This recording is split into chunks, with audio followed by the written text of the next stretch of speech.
manchete agora no portal do UOL, se puderem colocar. Puder colocar aqui, juristas apontam elo fraco entre plano golpista e 8 de janeiro, feito pela Procuradoria-Geral da República, né?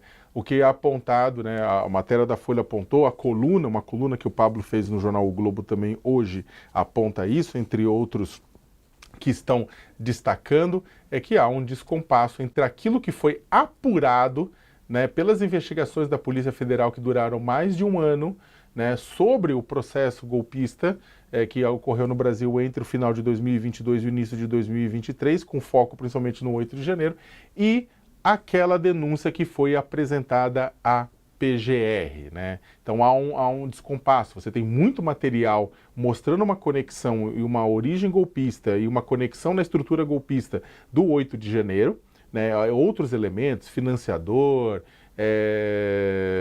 mensagens, tem muita coisa e isso acabou não sendo utilizado pelo Procurador-Geral da República, Paulo Gonet, na estruturação da sua denúncia, o que acaba reduzindo a força da relação entre o 8 de janeiro e o resto do processo golpista.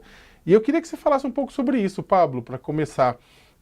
Na sua própria coluna você elenca que temos farto material que poderia ter sido utilizado. Eu queria que você falasse um pouco desse material e um pouco dessa percepção de que isso acabou não constando no final das contas nesta denúncia. Então, Léo, eu acho que a minha reflexão é um pouco tentar compartilhar aí com o leitor e agora com o espectador o que teria feito, o que teria movido o PGR e antes dela a Polícia Federal, porque a Polícia Federal ela fez aquele relatório que instruiu a PGR, né?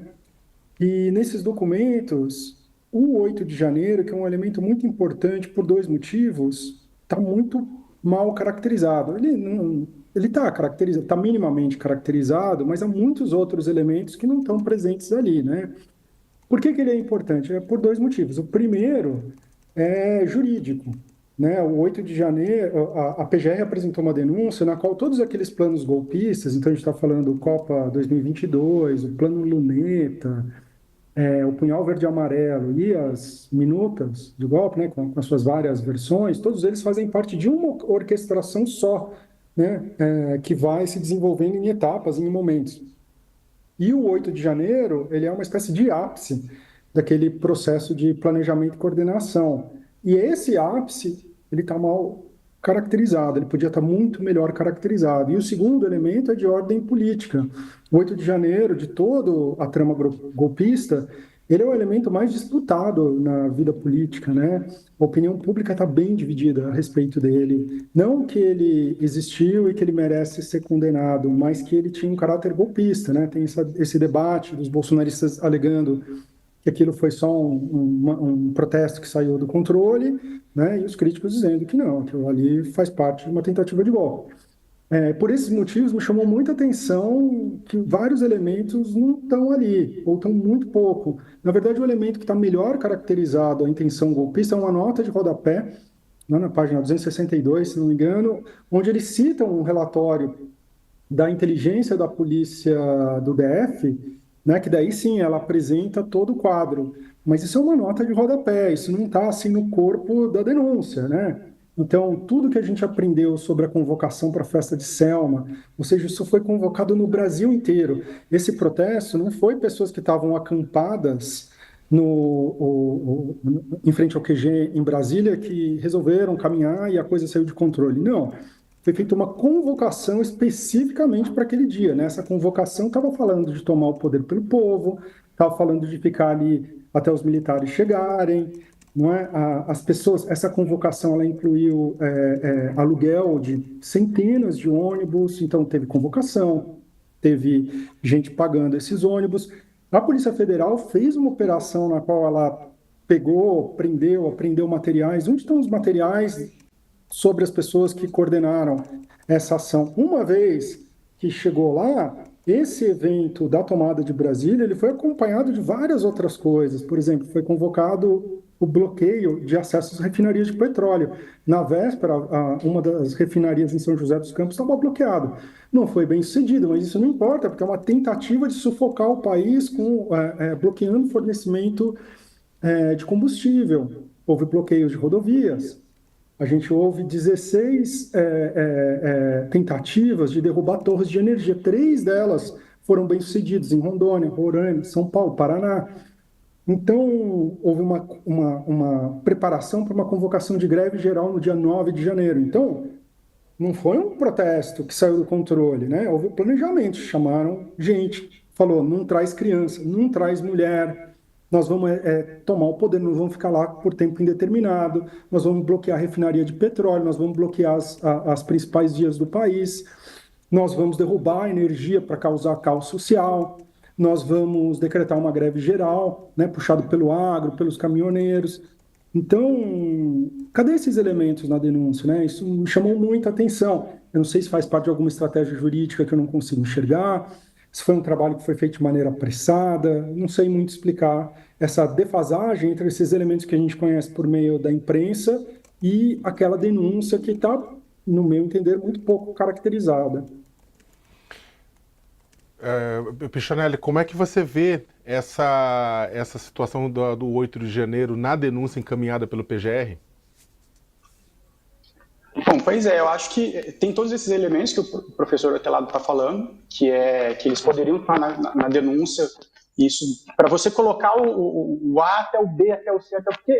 O que a gente viu é que desde o fim das eleições, o Bolsonaro se encastela, né? A gente não viu o Bolsonaro nesse período, e no 8 de janeiro aconteceu o que aconteceu. Ele era o principal beneficiário disso. Se ele tivesse falado uma palavra, fosse pessoal, se ele tivesse passado a faixa, se ele tivesse reconhecido que ele perdeu as eleições, nada disso teria acontecido.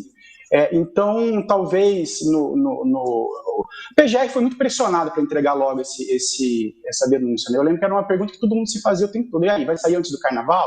Vai sair agora? Quando vai sair e tudo mais? É possível que alguma coisa tenha sido... pode ser uma estratégia mesmo, como o outro lado falou, mas pode ser alguma coisa também no sentido de um certo relapso. Olha, o Bolsonaro é óbvio que ele ia ser beneficiado. Ninguém estava ali protestando no 8 de janeiro, invadindo, destruindo o sede dos três poderes para beneficiar o Matheus. Era ele o beneficiário direto. Então, talvez uma aposta demais na lógica de como as coisas se sucederam e menos nesses pontos menos vou dizer, exóticos ali, das pessoas que entraram ali, quebraram as coisas e tudo mais, mas assim, pensando na logística mesmo, de como o país ia ser travado se o golpe tivesse dado certo. Tinha tudo isso, a Procuradoria tinha realmente tudo isso nas mãos. É realmente muito estranho. Beto, quer comentar? Eu queria pedir vênia aqui ao Pablo e ao Matheus para discordar. E, do meu ponto de vista, como o próprio Pablo falou no final, talvez tenha uma estratégia.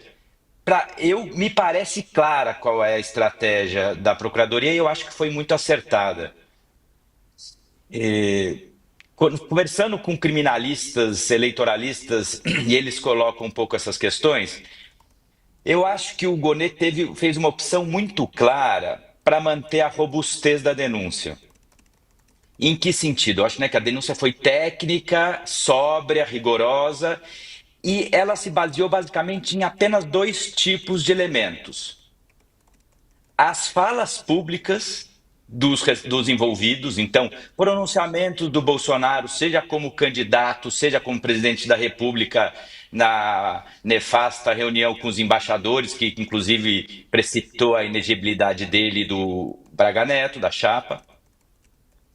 Ele se baseou em declarações públicas nos veículos de comunicação dos envolvidos, ou seja, questões que são fáticas, não há como questionar. O Bolsonaro falou aquilo, inclusive usando a EBC, no pronunciamento do 7 de setembro. Não dá para dizer que ele não disse aquilo.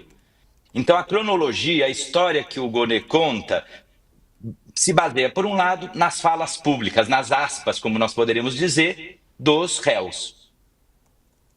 E uma segunda parte, onde ele vai fundamentar essa denúncia, são as provas coletadas no âmbito das investigações com autorização prévia da Justiça. Ou seja, mensagens de celulares e computadores incautados, mensagens ou minutas e planos que estavam em aparelhos eletrônicos ou nas gavetas dos escritórios e oficinas dessas pessoas. Então, acho que o Gonê, de uma forma estratégica, do ponto de vista do direito penal e, sobretudo, do processo penal, porque eu acho que esse aqui é o ponto. A materialidade é tamanha e os indícios de autoria são tão evidentes, né, como o próprio Cote falava outro dia no UOL, né, a denúncia tem excesso de provas.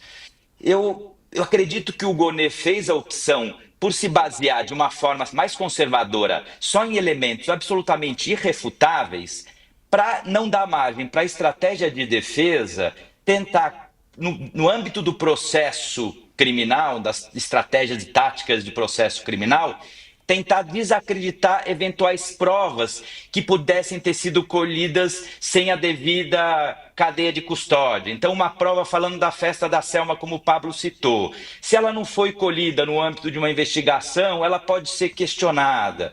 A própria delação do Mauro Cid, para evitar que a defesa diga que a denúncia está baseada nela. Se ela vier a ser desestimada mais adiante, a denúncia não perder a força, a delação do Mauro Cid mal aparece na denúncia, quase como nota de rodapé. Então, eu acho que foi uma estratégia jurídica da Procuradoria, que foi a mesma estratégia, me parece, por exemplo, para separar quais os réus ela ia centrar. Onde está o Valdemar Costa Neto? Me parece uma estratégia de tirar políticos dessa primeira denúncia para não gerar uma divergência com o mundo político que pudesse querer questionar politicamente a denúncia. Pablo, você quer arrematar o assunto assim? Até porque como a gente chamou você para tratar desse assunto, a gente vai seguir com o jornal. A gente quer saber se quer complementar alguma coisa? É basicamente isso, me chama a atenção. Eu acho que a PGR ela pode ter fatiado, pode ser que essa organização do 8 de janeiro vai vir uma outra denúncia e eles não quiseram adiantar por algum tipo de estratégia que está me escapando. Eu acho que pode ter sido também o fato da ligação desses coordenadores do 8 de janeiro com o Bolsonaro, ela está em algum passo aí da investigação que, se apresentar agora, vai comprometer o processo. Eu não sei dizer, só sei dizer que me chama atenção, e me chama atenção porque essa vulnerabilidade, essa má caracterização, a minha impressão como leitor é que se eu tivesse lendo só aquilo, não soubesse tudo o que aconteceu, todo o contexto, não sei se eu ficaria convencido daquela denúncia. Não foi só eu, né? Como você chamou a atenção aí na matéria, várias pessoas estão chamando atenção, isso é uma vulnerabilidade, porque o 8 de janeiro ele é muito importante, né? O 8 de janeiro é o ápice daquele processo golpista e é o que dá violência, né? Porque é uma das caracterizações lá do golpe de Estado por meio de força, né? E aquele é o ato de força, então se torna muito mais forte se houver conexão entre aquelas etapas anteriores e o 8 de janeiro, né? Mas eu acho que tudo isso é um pouco de especulação, vamos esperar para ver o que acontece, o que vai surgir mais para frente. Apesar de tudo isso, queria ressaltar aqui que todo aquele elemento do meio, da minuta do golpe, das várias, etapas da minuta e aqueles planos que giravam em torno da minuta do golpe, Copa 2022, o punhal verde e amarelo, tudo aquilo está super bem caracterizado, está tudo muito bem embasado, e eu acho que isso já é elemento suficiente para uma condenação. Óbvio que com 8 de janeiro essa condenação vai ser maior, porque vai dar mais materialidade, vai dar violência. Tem um ponto também, até para levantar, acho que interessante, que em cima de tudo que vocês também falaram, do Pablo, do Puccinelli, do Beto, tem também uma possibilidade, e como o Pablo bem colocou, estamos no campo da especulação, porque não estamos dentro da cabeça do Gonê neste momento, né? Mas também tem essa possibilidade porque o campo bolsonarista ele fica tentando reduzir todo o processo golpista ao 8 de janeiro.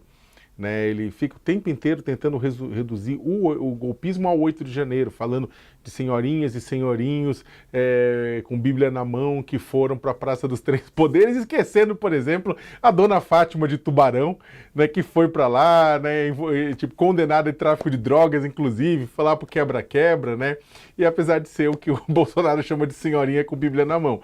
Mas o fato é que talvez o processo também venha algo mais para frente, exatamente porque o Gonê tenha focado bastante mostrando que o golpe, o 8 de janeiro foi a cereja do bolo e não a grande concretização, mas como vocês colocaram, há muita prova, há muito elemento, há muita evidência, naquele processo que durou até o final de 2022, antes do presidente Jair Bolsonaro fugir para os Estados Unidos. Pablo, muito obrigado pela participação aqui no All News deste sábado, 22 de fevereiro. Obrigado mesmo.